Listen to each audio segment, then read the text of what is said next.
From the escalating humanitarian crises threatening the most vulnerable, to geopolitical tensions shaking global stability, and breakthroughs offering new hope, the world is a complex tapestry of challenge and change. Welcome to Here and There, your essential guide to understanding the headlines shaping our planet. We begin with a heart-wrenching situation in Gaza, where the very youngest lives hang in the balance. In Gaza, the struggle for life takes on a heartbreaking dimension as hospitals battle a severe fuel crisis, jeopardizing the lives of premature infants. Reports from Global South World highlight the desperate efforts to keep these fragile lives sustained amidst ongoing conflict and lack of resources. Israeli strikes continue to hit the region, with recent reports of at least 31 Palestinians killed seeking food aid and 32 killed, including 6 children, at a water collection point. Fuel shortages mean incubators, ventilators, and other life-sustaining equipment are at risk of shutting down. The UN Children's Agency, UNICEF, recently mourned 7 children killed while queuing for water, calling for a review of rules of engagement. The decimated health system in Gaza is struggling to provide even basic care, making the survival of critically wounded, especially infants, nearly impossible. This is a profound humanitarian tragedy unfolding before our eyes. From a humanitarian crisis to a dramatic escalation in regional conflict, our next story takes us to Damascus. Damascus has been rocked by unprecedented Israeli airstrikes directly targeting key symbols of Syrian power.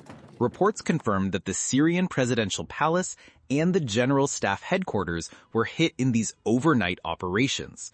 While initial assessments suggest the strike on the presidential palace was limited to its entrance, the targeting of such high-profile sites marks a significant escalation in the ongoing regional tensions.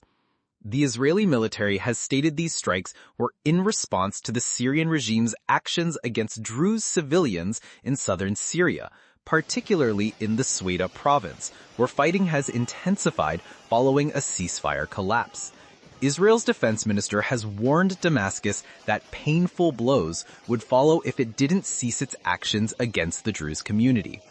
Syrian state media reported airstrikes on the general staff complex, with eyewitnesses describing a massive explosion and visible smoke.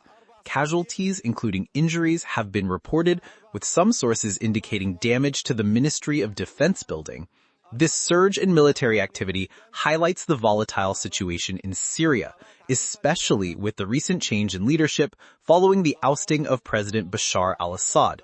The international community is closely monitoring these developments, concerned about the potential for broader regional instability. For short and precise news like this, don't forget to like and subscribe. Meanwhile, in a bold move impacting another major global conflict, President Trump has set a tight deadline for peace in Ukraine. A significant development from the White House. President Trump has delivered a stark warning to Russian President Vladimir Putin, stating that Russia will be hit very hard if a peace deal isn't reached in Ukraine within 50 days. This includes threats of severe tariffs, potentially up to 100%, targeting countries that continue to trade with Russia. This ultimatum comes as Russia has consistently stated its conditions for a ceasefire. Moscow's position emphasizes that any truce must be permanent and address the root causes of the conflict, rejecting short ceasefires, which they view as opportunities for Ukraine to rearm and mobilize forces. Putin's aide has confirmed that Moscow seeks a negotiated solution, but will not abandon its core goals. Trump expressed his frustration over the ongoing conflict, despite past talks. This marks a new phase in the diplomatic efforts, with the international community closely watching how both sides respond to this tight deadline and the potential for increased economic pressure. Will this new approach pave the way for a lasting resolution, or will it further entrench positions? Finally, amidst these challenging global headlines, there's also a beacon of hope in the fight against a persistent health crisis, though not without its own obstacles. Imagine being on the cusp of a medical breakthrough, only to have it snatched away. That's the reality facing scientists in South Africa, where crucial HIV vaccine research has been halted due to significant U.S. aid cuts. Just days before clinical trials were set to begin on the Brilliant program, a project vital for developing a vaccine against one of history's deadliest pandemics, funding was pulled. This move, part of broader foreign aid reductions by the U.S., has devastated researchers in a region with the highest HIV burden globally. The UN warns that millions could die by 2029 if this funding isn't replaced. South Africa has been a cornerstone in global HIV research, contributing significantly to advancements. Now, with labs facing closures and over 100 researchers laid off, the future of this vital work and the health of millions hangs in the balance. The impact extends beyond HIV, threatening tuberculosis research as well.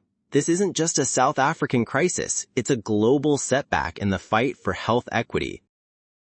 As we navigate these crucial global events, from humanitarian crises to diplomatic maneuvers and health advancements, the world continues to evolve at a rapid pace, bringing both immense challenges and profound opportunities. Understanding these stories is more critical than ever before. Thank you for tuning in to Here and There. We're committed to bringing you concise, accurate, and impactful news from around the globe. If you found this video informative, please give it a thumbs up, share it with others, and most importantly, subscribe and hit the notification bell so you never miss our updates. Your support helps us continue this vital work. See you next time.